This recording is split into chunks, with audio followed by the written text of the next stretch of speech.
constitutes a life? What is being alive?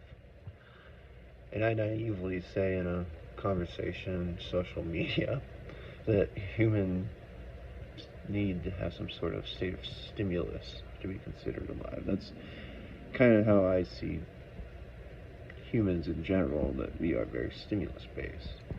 But somebody says, looking at, say, a 5-month premature birth, the, the fetus or a baby, I don't know if it's still a baby or if it's a fetus yet, that,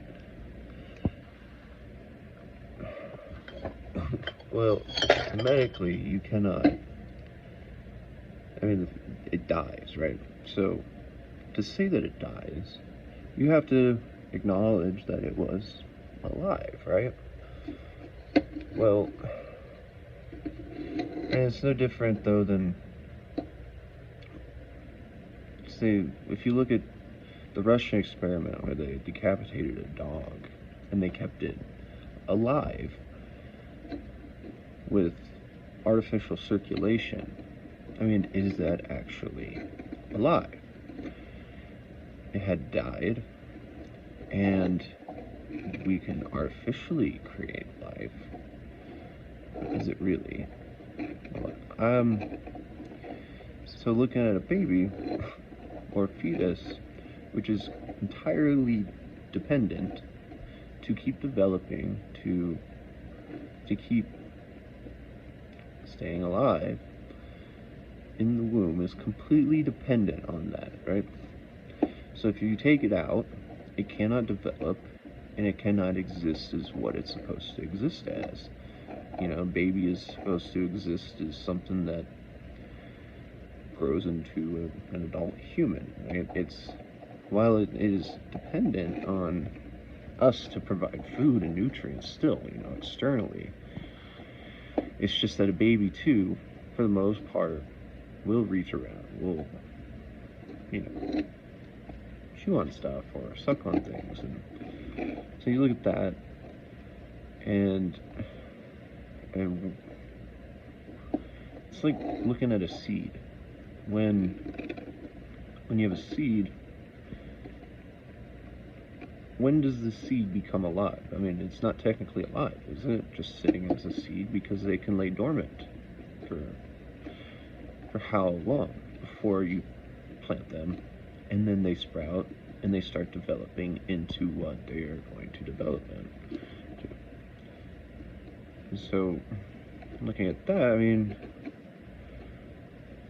what about certain species of frogs there are that can be frozen and they lay dormant and can come back to life, technically? I mean, they're actually physically dead when they're frozen. So, what does all that mean? I don't know.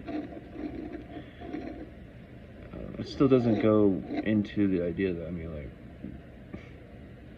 we still need to have the ability to have an abortion. I mean, it's just, you're naive if you think that holistically and entirely. It'd be like saying, so if we took every fetus at 5 months and we took them and surgically extracted them, would they keep developing? Like, I mean, I'm looking at what online has to say about it. I'm not an expert in fetal care, but you gotta accept the fact that, like, if 100% of fetuses that are extracted at 5 months can't naturally survive, can't feed, don't have the development to, you know, there's no projectability, is it alive? Are we going to just say, just because something has a heartbeat and it's alive, you can make a mechanical pump and preserve a dog's head, which was already dead, but cannot go back to what it was? I mean, there's humans that have died, right? And we bring them back, but yet they can basically still exist as they were. You know, they can go back to how they were. They can keep continuing the life of a human and developing as you do until they die. So at what point does a human fetus become alive? I mean, biologically and scientifically versus philosophically, it's all what you want to say, but I think we should all particularly just agree that if something is holistically, you know, it's dependent on something, that prior to its ability to pursue its own thesis, that I don't think it's technically alive. It's more like a construction project. It's just, you know, you're still developing into something that then becomes capable of pursuing a thesis. And as humans, I mean, we're stimulus based, so then that's particularly how we pursue a thesis. Since humans, you know, a baby will become a man or a woman, just as a seed will become a tree, but we are cognitive, so humans, to develop individually, are going to need to experience different stimuli that then, you know, educate their brains and develop their own personal reactions and choices, how they develop. You know, our thesis is, I believe, understanding, knowledge, and wisdom. That's those things, you know, this desire to know that as having a brain that can develop knowledge, then that's what our thesis is. Other philosophers say happiness. I disregard that because there is no consistent state of what happiness means. So we can all understand knowledge, and knowledge itself undermines the state of happiness. You know, it's like a precedence. You can't have happiness without some sort of understanding of reality. You have to even, I mean, if you are just, there's some people who are just happy in general, just because the chemicals in their brains just get them high all the time. But in terms of like metaphorical or metaphysical happiness, right? So can a fetus taken out at 5 months pursue happiness, pursue a thesis, pursue knowledge and understanding? Can it pursue into the development of a human being without still needing to develop to the point where it can actually do that, separate from where it's being constructed? I don't think so. So that's just some insight. That's what I believe, I suppose, is that a fetus isn't a baby yet. It's still technically a fetus. It's like a seed.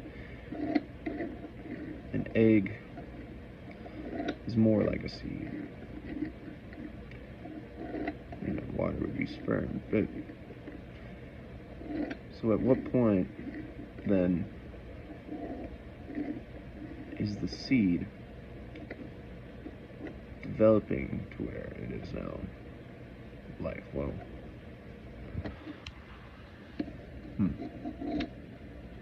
who knows? Maybe it's not even worth mentioning or comparing humans to plants anymore. That's what they teach you in philosophy. The seed will become a tree. That's a thesis. That no matter what else happens, the seed will always try to become, you know, some form of a plant, right? Whatever plant it is. So, looking at that, all the other circumstances, negligence, is it philosophically moral then? Because we are essentially smashing a seed when we perform an abortion.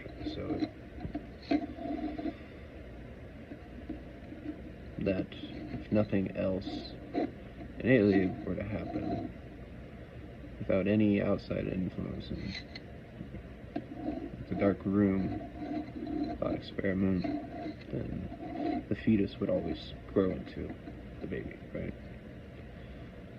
So maybe the thesis of a fetus is to become a baby. I don't know.